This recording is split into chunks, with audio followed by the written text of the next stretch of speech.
Ketahuilah kematian tak pernah berbalas kasih kepada raja karena keagungannya, dan tidak pula kepada seseorang guru yang berilmu. Betapa sering kematian membungkam lisan hingga tidak dapat menjawab, padahal dahulunya dia tidak bisu.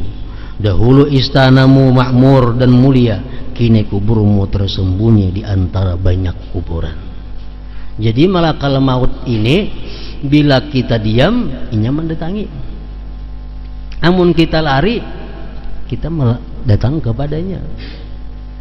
Kita begana di rumah aja, malaikat maut mendatangi kita kayaknya. Kalau kita lari berubat ke situ kamari, nah malaikat maut bisa menunggu di sana. Malaikat maut menunggu di Banjarmasin, di rumah sakit. Nah di Morawangnya menghadangi kita di Berabai masih cari ambulan, cari itu mau ke Banjar, sampai di rumah sakit mati orangnya. Bila kita lari, inya menghadangi. Nah bila kita begana, inya nang mendatangi.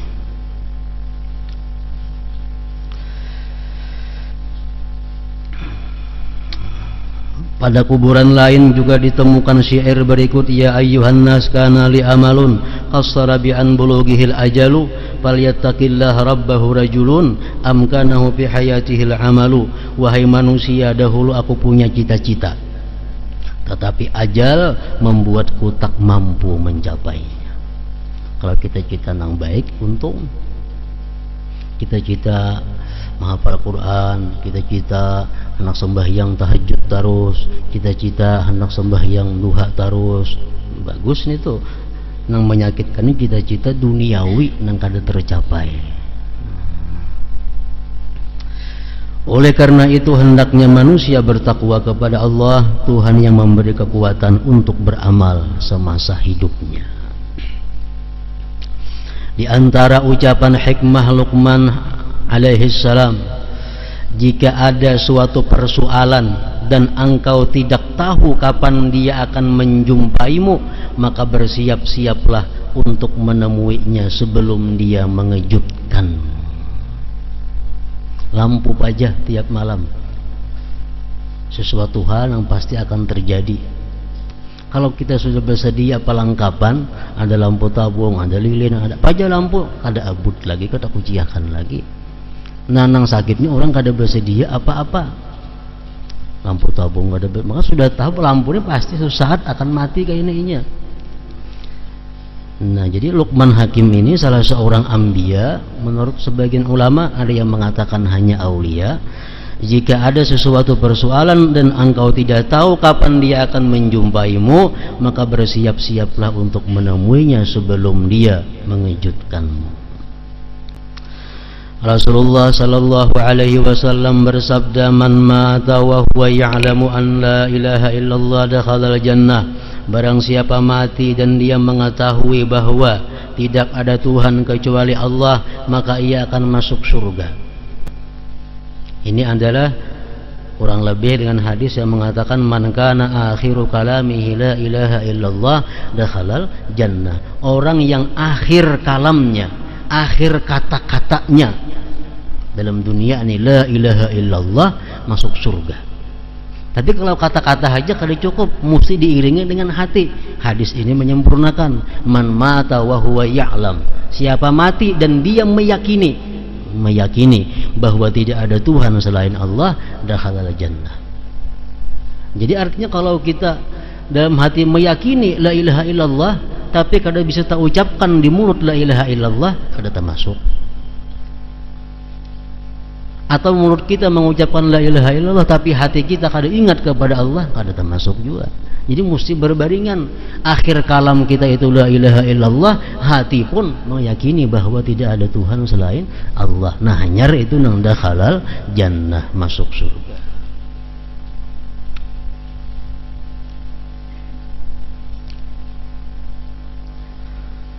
Ketika maut akan menjemputnya, Khalifah Umar bin Abdul Aziz radhiyallahu anhu berkata,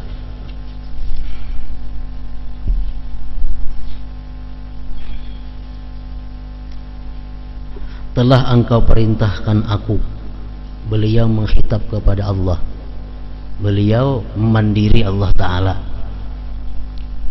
Ujar Umar bin Abdul Aziz, telah engkau perintahkan aku, tetapi aku tidak menunaikan perintahmu dengan sempurna.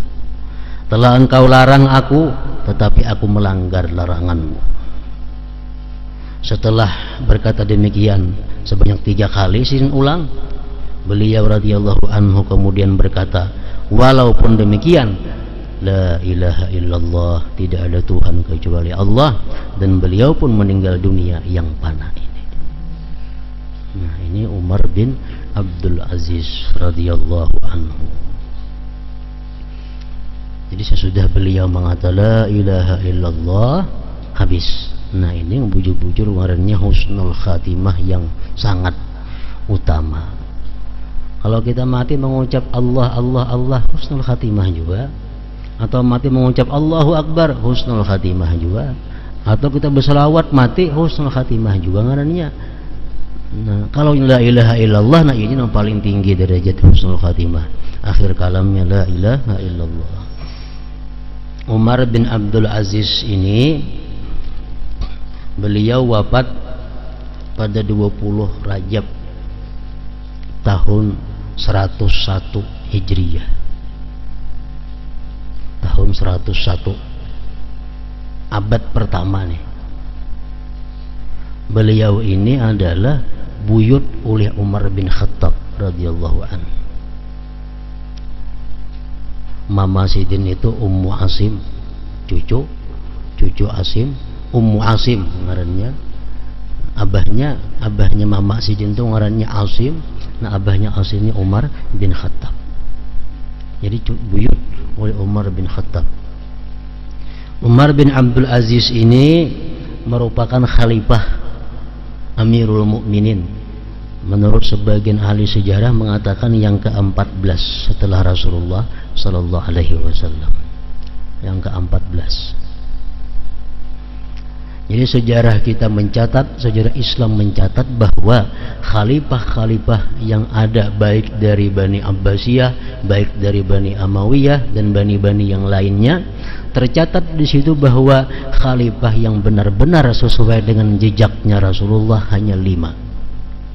Pertama Abu Bakar Siddiq, kedua Umar bin Khattab, ketiga Utsman bin Affan, keempat Imam Ali bin Abi Thalib, kelima Imam Hasan bin Ali bin Abi Thalib, yang keenam Umar bin Abdul Aziz radhiyallahu anhu ini.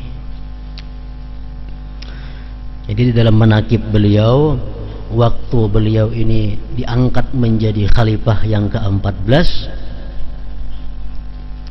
disitulah mulai terasa benar-benar keadilan seperti zamannya Rasulullah. Dan semasa beliau menjadi khalifah itu disebutkan bahwa serigala pun kada menghantam lawan kambing. Daripada amannya, daripada damainya, binatang buas kada mau makan binatang yang lainnya. Artinya sama pada binatang buas kada mau bakalahi, apalagi manusia. Waktu beliau menjadi khalifah. Namun beliau ini sangat pendek masa khalifahnya, sekitar 2 tahun 3 bulan. Cuma 2 tahun 3 bulan. Dan beliau menurut sebagian ahli sejarah mengatakan mati karena diminumi racun oleh seseorang yang iri dengki kepada beliau. Beliau wafat umur 39 tahun. Umur 39 tahun. Yang paling terkenal perkataan Umar bin Abdul Aziz ini adalah sewaktu beliau ini menjadi khalifah dan beliau sakit, beliau memberikan, mewakafkan seluruh harta kekayaannya. Harta kekayaan yang diwakafkan di jalan Allah. Lalu ada yang memberi saran, wahai khalifah, jangan tinggali sedikit dengan anak pian. Ada 6 atau 5 anak sidin ini, jangan tinggali sekian anak yang masih halus-halus itu nah. Ujar sidin menjawab, dan ini terkenal jawaban sidin tersebut, kalau anakku itu jadi orang saleh, kada perlu ku tinggali karena Allah sudah pasti menjaminnya.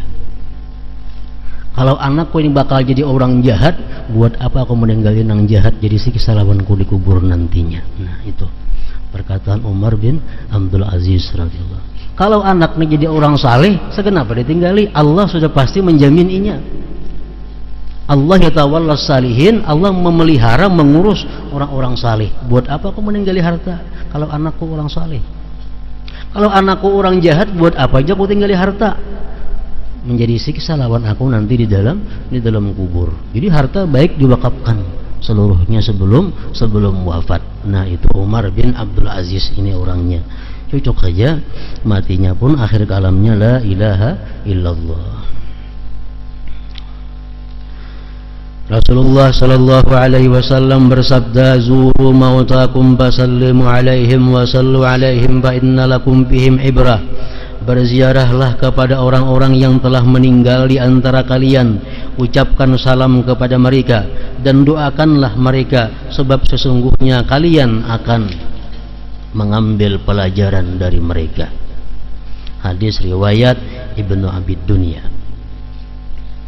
Dan dalam hadis lain, zuril kubur tadhkur bihal akhirah wa ghasilil mauta fa inna mu'alajata jasadin khawin mau'izatun balighah wa salli 'alal janazah la'alla dhalik ay yuhzinaka fa innal hazin fi zillillah.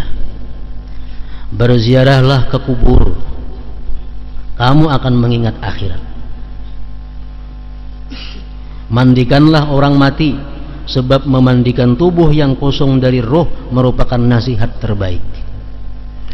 Dan salatkanlah jenazah agar kamu merasa sedih, sebab orang yang sedih berada dalam naungan Allah subhanahu wa ta'ala. Ziarah kubur memiliki beberapa manfaat. Di antaranya, si peziarah dapat mengambil pelajaran dari yang diziarahi.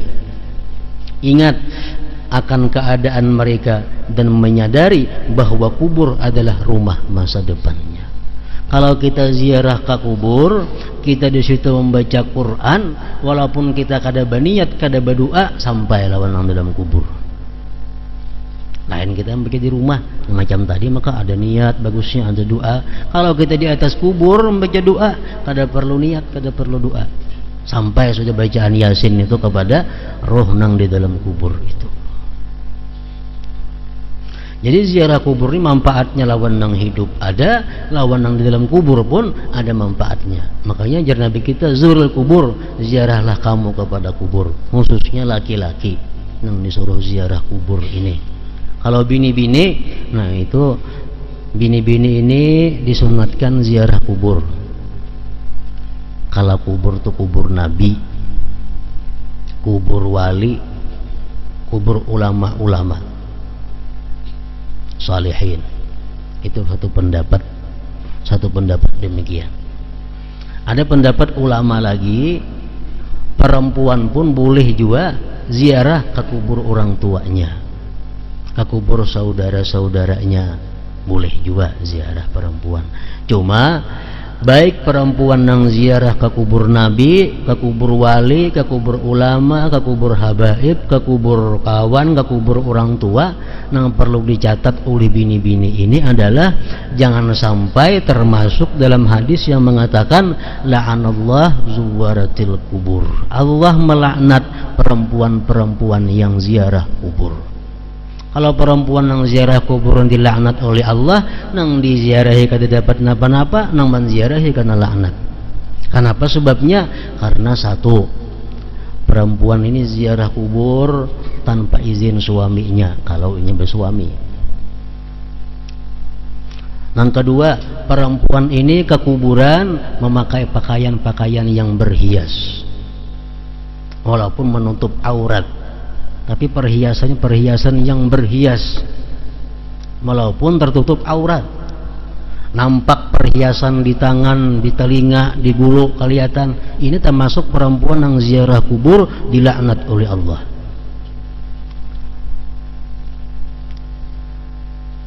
Perempuan-perempuan yang ke kubur memakai minyak harum, minyak wangi di bajunya, di awaknya, sehingga harumnya ini keciuman orang di sampingnya, termasuk perempuan dilaknat Allah ziarah kubur.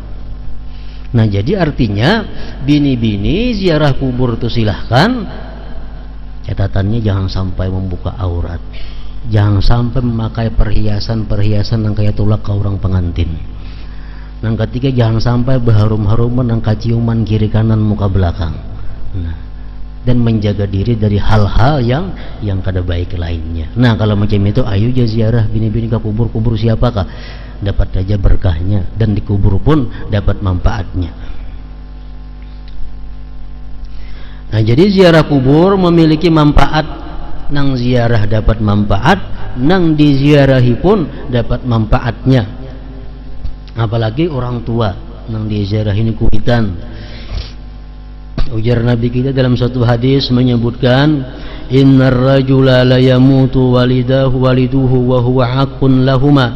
Innar rajula la yamutu walidahu wa huwa haqqun lahuma fayada'ullaha lahuma min ba'dihima fayaktubuhullah minal barrin. Seorang laki-laki atau bini-bini mati kedua orang tuanya, atau salah satunya mati, padahal dia waktu hidup durhaka kepada orang tuanya. Waktu mama hidup, abah hidup, kada pemaasian lawan kuitan. Begitu abahnya atau mamanya ini mati, dia seringkali ziarah kubur, seringkali mendoakan kedua orang tuanya. Ada yang mengatakan hadis lain, tiap Jumat dia ziarah kubur, maka Allah ganti namanya menjadi orang yang bakti kepada kedua orang tuanya. Nah, jadi kalau membaiki diri dalam hidup kuitan dahulu, hidup kedua orang tua katuju menantang lawan orang tua katuju kada maasi. Nah, sekarang sidin sudah mati, tiap Jumat ziarahi. Di rumah banyak-banyak memberi hadiah sedekah lawan nang kuitan dalam kubur. Niscaya kita ampih jadi orang durhaka, berubah menjadi orang yang berbakti. Namun kelihatannya, kenyataannya, orang nang rancak ziarah ke kubur kuitan itu orang nang lagi hidup besar bakti juga lawan kuitan. Orang nang lagi hidup durhaka lawan kuitan mati jarang juga ziarah kubur, paling hari raya. Itu kenyataannya. Orang nang mahragu kuitan, suka menggaduh kuitan, sayangan kuitan mati tiap minggu ziarah kubur. Orang nang durhaka dasar kartapi ziarah jiwanya ke kubur.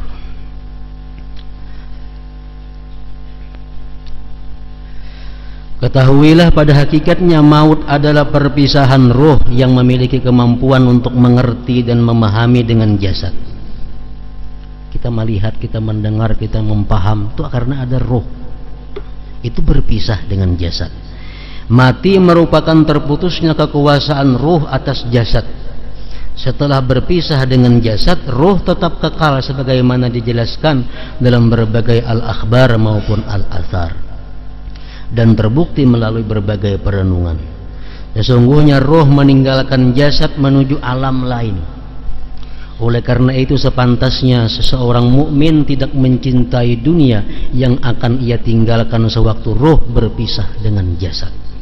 Akan tetapi hendaknya dia mencintai sesuatu yang akan selalu menemaninya, yaitu pengetahuan, ma'rifat tentang Allah, merasakan nikmatnya ketaatan, zikir dan doa, merasa khusyuk dan rendah hati, sehingga setelah mati nanti dia dapat menikmati buah amalnya dan tidak merasa sedih karena harus berpisah dengan dunia dan segala perhiasannya. Dalam kubur datang ular hendak menghantam kepala, datang puasanya, datang ma'rifatnya kepada Allah, datang tafakurnya mendindingi kepala daripada ular tadi. Begitu ular hendak datang menghantam batis nang dalam kubur ini, datang si batis, amal-amal batis nang pernah melangkah ke masjid, melangkah ke majelis taklim, itu mendinding daripada siksa kubur. Ular hendak menghantam tangannya, amal-amal di tangan nang pernah bersedekah kepada orang, memberi makan, mendindingi daripada siksa kubur. Setelah mati, roh manusia tidak akan musnah, tetapi berubah keadaannya. Segala hal yang sebelumnya terhijab akan segera tersingkap baginya. Hal ini telah dijelaskan oleh Allah Ta'ala dalam wahyunya, laqad kunta fi ghaflatin min hadza fakashafna anka ghita'ak Sesungguhnya dahulu kamu berada dalam keadaan lalai dari hal ini, maka kami bukakan tutupan yang menutupi pandanganmu. Hadis mengatakan bahwa manusia itu adalah annas niyamun, manusia itu tidur semuanya. Kita ini guring. Fa iza matu intabahu. Bila kita mati, hanya kita tabangunan. Inilah yang sebenarnya yang kita hadapi sebenarnya waktu sesudah mati itu. Orang kita guringnya macam-macam mimpi itu, mimpi ini kita guring. Begitu kita mati, apa yang sebenarnya itu yang kita hadapi. Orang yang rumahnya gubuk, miris karena hujan. Guringnya guring, bermimpi di istananya. Mana di istana mimpi, bermutur macam-macam, bermaisuri. Begitu bangun guring, apa nak gubuk dihadapi. Nah, iza matu intabahu. Bila kita mati, kita bangun. Kita hadapi rumah kita nang sebujurnya. Kita hadapi kawan kita nang sebujurnya. Kita hadapi semua anak nang sebujurnya nang kenyataannya.